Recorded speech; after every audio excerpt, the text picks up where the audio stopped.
कल आपने स्थिर विद्युत की कुछ समस्याएं भेजी थी, लेकिन उन समस्याओं से पहले आपको कुछ भौतिक राशियों की जानकारी होना चाहिए। सबसे पहले विद्युत आवेश, जिसे हम शॉर्ट में आवेश कहते हैं, ये स्मॉल क्यू या कैपिटल क्यू द्वारा प्रदर्शित किया जाता है।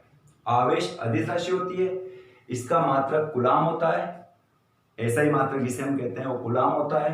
और आवेश दो प्रकृति के होते हैं, धनात्मक और ऋणात्मक। आप सभी जानते हो धनात्मक आवेश अन्य धनात्मक आवेश से प्रतिकर्षित करता है, ऋणात्मक आवेश अन्य ऋणात्मक आवेश से प्रतिकर्षित करता है। हम ये कह सकते हैं दो समान प्रकृति के आवेश एक दूसरे से प्रतिकर्षित होते हैं। आवेश, दो समान आवेश एक दूसरे से प्रतिकर्षित होते हैं। इसके अलावा ये प्लस आवेश है और ये भी प्लस आवेश है, तो ये दोनों एक दूसरे से प्रतिकर्षित होंगे, एक दूसरे से प्रतिकर्षित होंगे। दो विपरीत प्रकृति के आवेश, एक धन आवेश एक ऋण आवेश, एक दूसरे से आकर्षित होते हैं। ध्यान से समझना, एक धन आवेश है एक ऋण आवेश है, अगर वो पास पास होंगे तो एक दूसरे से आकर्षित होंगे। इसके अलावा आवेश संरक्षित होता है, यानी कि आवेश को न तो उत्पन्न किया जा सकता है न ही उसको नष्ट किया जा सकता है। आवेश केवल एक वस्तु से दूसरी वस्तु में स्थानांतरित होता है। इसके अलावा आवेश क्वांटीकृत होता है, यानी कि आवेश क्वांटीकृत होता है। किसी भी वस्तु पर विपरीत आवेश का मान सदैव एक निश्चित संख्या के पूर्ण गुणज के बराबर होता है। आप यूं समझ सकते हो कि अगर आवेश Q किसी वस्तु पर उपस्थित है, इसका मतलब उस वस्तु पर उपस्थित कुल आवेश सदैव एक निश्चित संख्या का पूर्ण गुणज होगा। स्मॉल e इलेक्ट्रॉन का आवेश, n पूर्ण संख्या, इलेक्ट्रॉन का आवेश जो है उसका मान होता है 1.6 इंटू 10 की घात माइनस 19 कूलाम। ध्यान से समझना, 1.6 इंटू 10 की घात माइनस 19 कूलाम, ये होता है इलेक्ट्रॉन का आवेश। इसे हम इलेक्ट्रॉन का ऋणात्मक आवेश भी कहते हैं। इसके अलावा किसी भी वस्तु पर उपस्थित आवेश का मान सदैव Q बराबर प्लस माइनस n ही होता है, जहां n बराबर 1 2 3 4 डैश डैश हो सकता है और E का मान 1.6 इंटू 10 की घात माइनस 19 कूलाम है। इसके अलावा स्मॉल e को आवेश का क्वांटा कहते हैं। ध्यान से समझना, स्मॉल e को आवेश का क्वांटा कहते हैं। अगर एग्जाम में आता है कि आवेश का क्वांटा किसे कहते हैं, तो आपको आवेश के क्वांटमीकरण की परिभाषा लिखनी है। परिभाषा लिखने के बाद स्मॉल e का मान लिखना है 1.6 इंटू 10 की घात माइनस 19 कूलाम।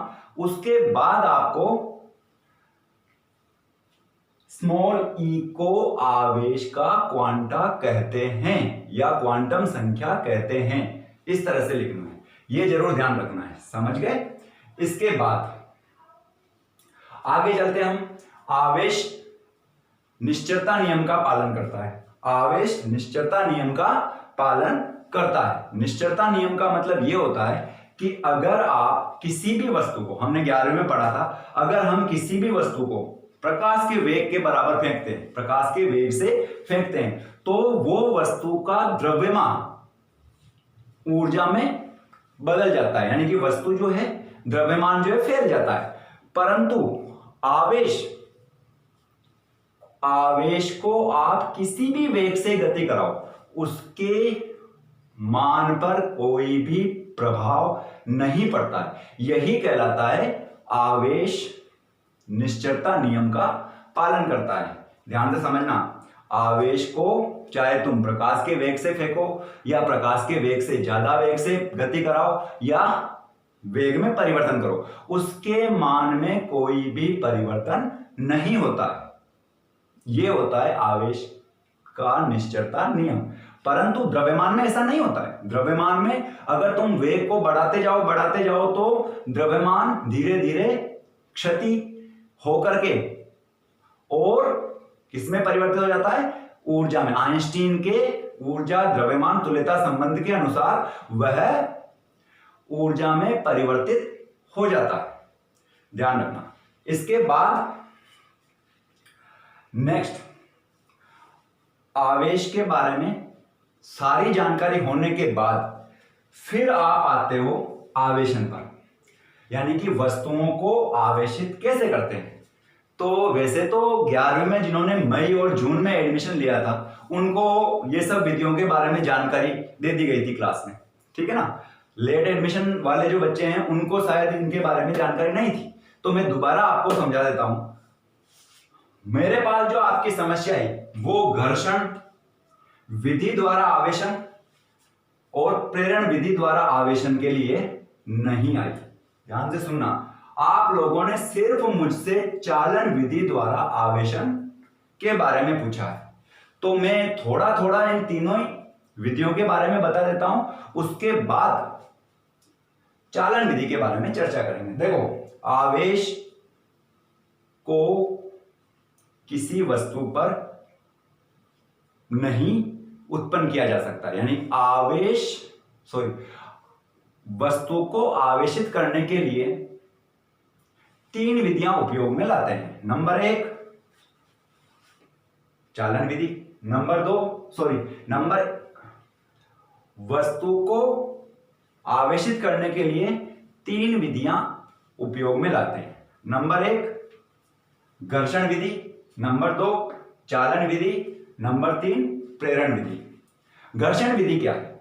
जब 2 वस्तुओं को आपस में रगड़ते हैं, जैसे हम 2 वस्तुओं को आपस में रगड़ते हैं तो एक वस्तु से इलेक्ट्रॉन निकलकर दूसरी वस्तु में चले जाते हैं। अब आप सोचो, इस वस्तु से इलेक्ट्रॉन निकल के इस वस्तु में गए तो इस वस्तु में इलेक्ट्रॉन की कमी हो गई। इलेक्ट्रॉन की कमी होने का मतलब ऋण आवेश की कमी हो गई। ऋण आवेश की कमी हुई तो कौन सा आवेश ज्यादा हो गया? धन आवेश। और धन आवेश ज्यादा हो गया तो यह वस्तु हो जाएगी धन आवेश।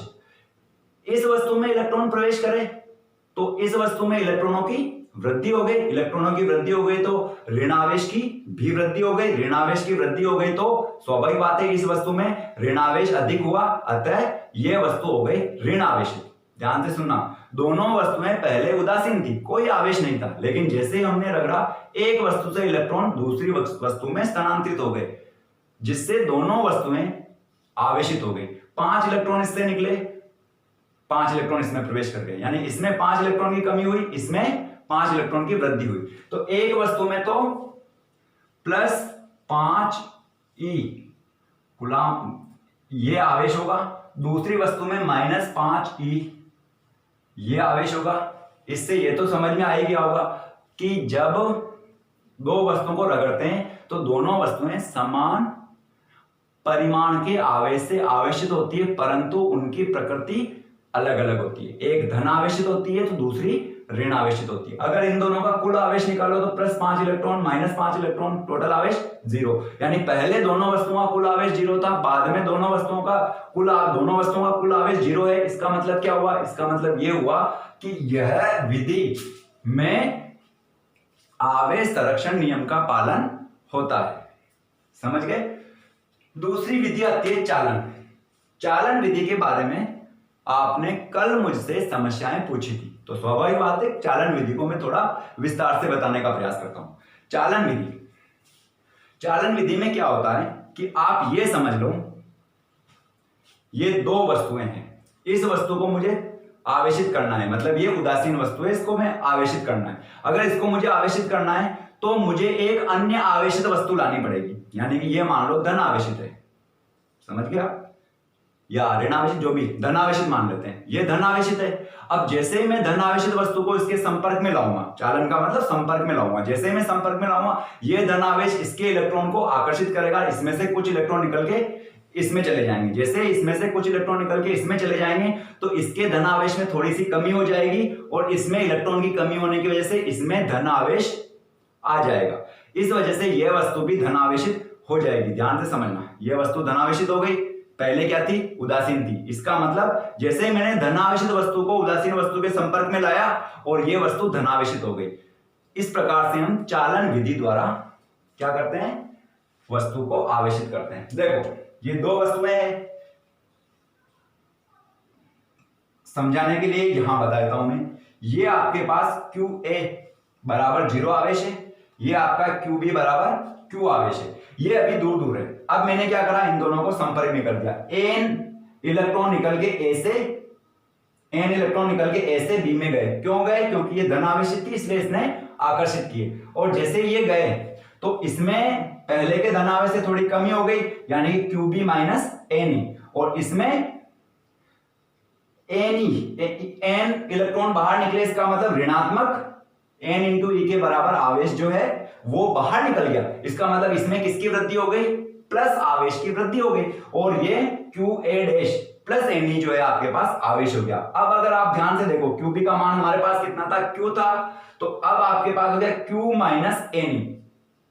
B वस्तु में थोड़ा कम हो गया क्योंकि इलेक्ट्रॉन निकले तो इसको उदासीन थोड़ा कम कर दिया, और QA डैश का मान जो है, पहले इस वस्तु का आवेश जो है वो 0 था, अब इस वस्तु का आवेश जो है प्लस Ne हो गया। क्यों हुआ प्लस Ne, क्योंकि N इलेक्ट्रॉन इस वस्तु से निकल के इस वस्तु में गए तो इसमें इलेक्ट्रॉन की कमी हो गई, और कमी हो गई तो उतना ही धन आवेश यहां पर उत्पन्न हो गया। अब दोनों का टोटल करोगे आप, QA dash plus QB dash plus Ne plus Q और माइनस Ne, तो आपके पास Q आवेश हो गया। यानी कि संपर्क के बाद आपके पास Q आवेश है, कुल आवेश, दोनों वस्तुओं का कुल आवेश। और संपर्क से पहले इसका 0 था, इसका QB बराबर Q था, तो अब आपके पास हो जाता है कुल आवेश संपर्क से पहले QA plus QB 0 plus Q बराबर Q। तो इससे पहले, संपर्क से पहले और संपर्क के बाद दोनों का आवेश बराबर है। इसका मतलब चालन विधि में भी आवेश संरक्षण नियम का पालन होता है। इस प्रकार से हम किसी भी वस्तु को चालन विधि द्वारा आवेशित करते हैं। और एग्जांपल बता देता हूं मैं, कहीं आवेशित वस्तु को किसी अन्य निरावेशित वस्तु के संपर्क में लाने से चालन विधि द्वारा आवेशन होता है, और आप रोज करते हो। आपका मोबाइल डिस्चार्ज हो जाता है, यानी कि बैटरी डिस्चार्ज होती है। डिस्चार्ज का मतलब क्या हो गया, उदासीन हो गई, वो आवेश कम हो गया, निरावेशित हो गई। फिर क्या करते हो आप अपना चार्जर लगाते हो, और जो आपका चार्जर होता है वो आवेशित होता है और आप अपनी मोबाइल में पिन लगा देते हो, जिससे क्या होगा, तार के द्वारा आवेश जो है आपका वो जो बैटरी है वो चार्ज हो जाएगी, यानी कि आवेशित हो जाती है। समझ में आया आपको कि हम चालन विधि द्वारा वस्तु को आवेशित करते हैं, मतलब बैटरी को चार्ज करना, सेल को चार्ज करना एक तरह से चालन विधि द्वारा आवेशन है। क्लियर। इसके बाद आता है प्रेरण। प्रेरण तो खैर आपने समस्या पूछी नहीं थी, इसलिए इसको ज्यादा डिटेल में नहीं समझाऊंगा। प्रेरण का मतलब होता है, ये उदासीन वस्तु है, इसके पास में जैसे आप धनावेशित वस्तु लाते हो तो इसके स्थानांतरण तो नहीं होगा, संपर्क नहीं कर रहे हैं, बस निकट ला रहे हैं। निकट लाने की वजह से क्या होगा, इसके अंदर जो परमाणु होते हैं वो सभी परमाणु के इलेक्ट्रॉन, बाह्य इलेक्ट्रॉन इस धनावेशी कारण इस तरफ खिंच जाते हैं, और परमाणु गोलाकार होता है, वो थोड़ा सा क्या बन जाता है, अंडाकार बन जाता है। इस वजह से क्या होगा, इलेक्ट्रॉन की अधिकता इस किनारे पर आ जाएगी और धनावेश की अधिकता इस किनारे पे आ जाएगी। इस वजह से क्या होगा कि यहां तो माइनस Q आवेश हो जाएगा, इस किनारे पर प्लस Q। ध्यान से देखना, यहां अगर हम धनावेश लाएंगे, धनावेश वाली वस्तु इसके निकट रखेंगे तो ऋण आवेश जो है वो इस तरफ आएगा और धनावेश इस तरफ उत्पन्न होगा। कारण बता दिया मैंने, धनावेश की वजह से इलेक्ट्रॉन परमाणुओं का बाह्यतम कोश जो होता है वो थोड़ा सा विकृत हो जाता है, गोलाकार के बजाय हल्का सा अंडाकार हो जाता है, और उससे क्या होगा कि द्विध्रुव बन जाएंगे। एक इलेक्ट्रॉन वाला हिस्सा यानी कि ऋणावेशित केंद्र धनावेशित वस्तु की ओर हो जाएगा, और धनावेशित केंद्र प्रतिकर्षण की वजह से थोड़ा सा दूर हो जाएगा। ऋणावेशित केंद्र धनावेशित वस्तु की ओर और धनावेशित केंद्र थोड़ा दूर हो जाएगा। तो जब ऋणावेशित केंद्र इस तरफ होगा तो यहां ऋणावेश की अधिकता रहेगी, और धनावेशित केंद्र इस तरफ रहेगा, इसलिए इस किनारे पर धनावेश की अधिकता रहेगी, इस वजह। ठीक है। उसके बाद एक तार लो, समझ में आया आपको। उसके बाद एक तार लो और उस तार को जमीन में गाड़ दो, भू संपर्कित कर दो, जिससे ये वाला जो धनावेश है वो सारा पृथ्वी के इलेक्ट्रॉन से निरस्त हो जाएगा, और इसको भी हटा दो और तार को भी हटा दो। अब इसमें धन आवेश को तो हमने खत्म कर दिया, इस वस्तु में कौन सा आवेश हो गया? ऋण आवेश। क्लियर? तो किसी भी वस्तु हो गई ना, पहले उदासीन वस्तु थी और अब क्या हो गए? ऋण आवेशित हो गई।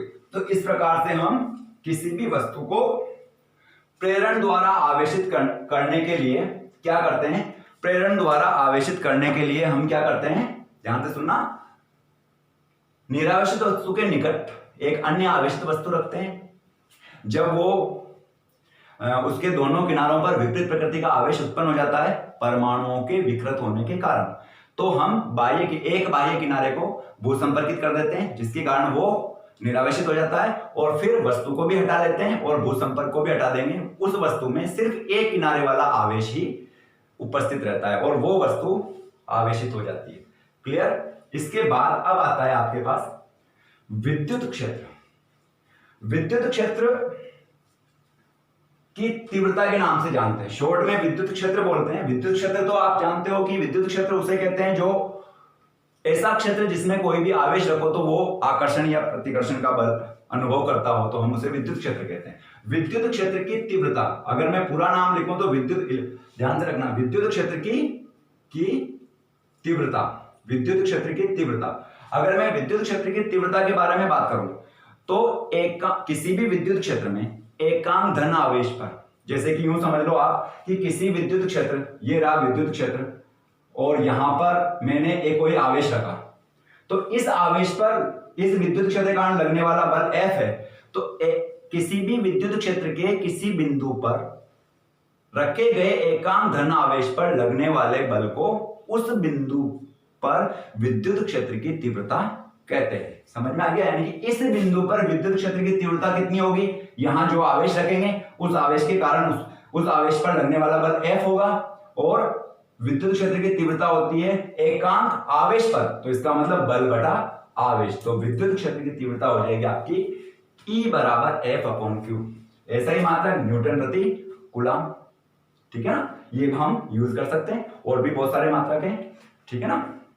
वोल्ट प्रति मीटर, ऐसे ही मात्रक वोल्ट प्रति मीटर भी यूज करते हैं हम। ठीक है? तो ये हो गया आपके पास। अब इसके बाद अब अगर आप ध्यान से देखो तो परीक्षण आवेश, विद्युत क्षेत्र रेखाओं को पढ़ने से पहले परीक्षण आवेश के बारे में जानना जरूरी है। परीक्षण आवेश का दूसरा नाम होता है टेस्ट चार्ज। सही है? दूसरा नाम क्या? हिंदी का इंग्लिश बोल दिया। इसके अलावा आपके पास होता है परीक्षण आवेश के अलावा